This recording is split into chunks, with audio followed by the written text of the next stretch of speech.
लगातार एक सप्ताह 22 डिग्री टेम्परेचर 4 घंटे के लिए। नमस्कार किसान भाइयों, आज हम बात करने जा रहे हैं कि क्या अक्टूबर के महीना में पीसीपीए कराना चाहिए या नहीं कराना चाहिए टमाटर के फसल में।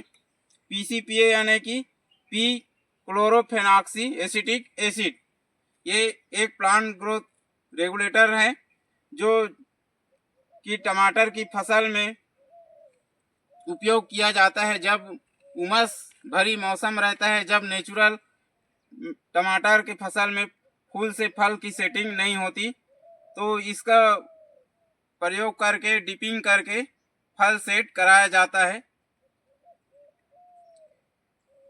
ये जो पीसीपीए है वो पीसीपीए अपन जब कराते हैं तो टमाटर की फसल में साग जरूर लगता है, यानी कि पौधे को झटका देता है। तो हमें अक्टूबर के महीने में पीसीपीए नहीं कराना चाहिए, क्योंकि टमाटर की जो फसल है वो कब फूल से फल में तब्दील होगा, जब टेम्परेचर लगातार एक सप्ताह तक 22 डिग्री रहे 4 घंटे के लिए, लगातार एक सप्ताह तक रात में होना चाहिए। और वो जो समय है वो आ गया है, यानी कि अब हमें अक्टूबर के महीने में पीसीपीए नहीं कराना चाहिए। अब नेचुरल फल सेटिंग आराम से हो जाएगा, मौसम पूरा खुल चुका है, तो ऐसे में हमें पीसीपीए नहीं कराना चाहिए, क्योंकि पीसीपीए कराने के बाद पौधे को झटका लगता है और अगर कहीं हमने देखभाल में ऊंच नीच कर दिया तो फसल बैठने का पूरा चांस रहता है।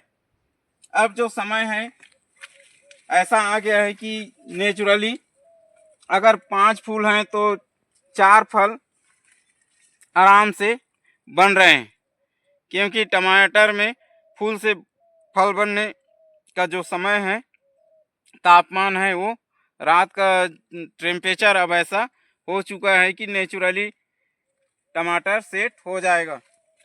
आप कहीं भी देखेंगे एक फूल के गुच्छे में अब नेचुरली अगर 5 फ्लावर हैं तो 4 फल तक के आसानी से बन जा रहे हैं। तो इस तरह से आप को पीसीपीए कराने की ज़रूरत नहीं है। अगस्त सितंबर इस तरफ पीसीपीए कराने की ज़रूरत रहती है। अलग अलग वैरायटी में अलग अलग पीपीएम में डिपिंग किया जाता है। 30 से लेकर के 60 पीपीएम तक के पीसीपीए करते हैं किसान भाई। जितना ज़्यादा पीपीएम में जाते हैं पौधा को उतना ज़्यादा साक लगता है, क्योंकि ये एक प्रकार से केमिकल ही है। तो हमें अब अक्टूबर के महीने में पीसीपीए कराने की ज़रूरत नहीं है। नेचुरल सेटिंग आराम से हो जाएगा। जितने भी फ्लावर आते हैं, अगर एक गुच्छे में 6 से 7 फूल आते हैं तो 1-2 लास्ट के जो फूल रहते हैं उसको छोड़कर पूरा आना अब तय है, क्योंकि अब जो क्लाइमेट है, जो टेम्परेचर है, वो टमाटर के फल सेटिंग के लिए एकदम उचित होने वाला है, हो भी गया है। तो आप पीसीपीए से बचें, क्योंकि ये एक्स्ट्रा खर्चा है और पौधा को साग भी लगता है। अब बीमारी के तरफ ही ध्यान देंगे और जो सेटिंग है वो नेचुरल हो जाएगा।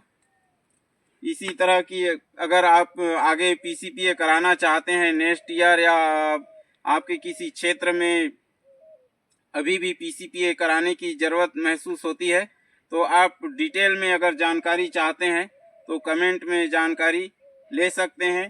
कितने पीपीएम में किस वैरायटी में पीसीपीए कराना चाहिए, कैसा सॉल्यूशन तैयार करना है, आपको A to Z जानकारी हम कमेंट में दे सकते हैं।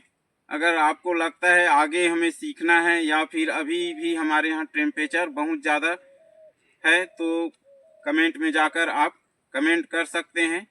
चैनल में आप नए हैं तो चैनल को सब्सक्राइब कर दें, वीडियो को लाइक करें एवं अन्य किसानों को शेयर करें, ताकि आपको आगे इसी तरह की वीडियो मिलती रहे।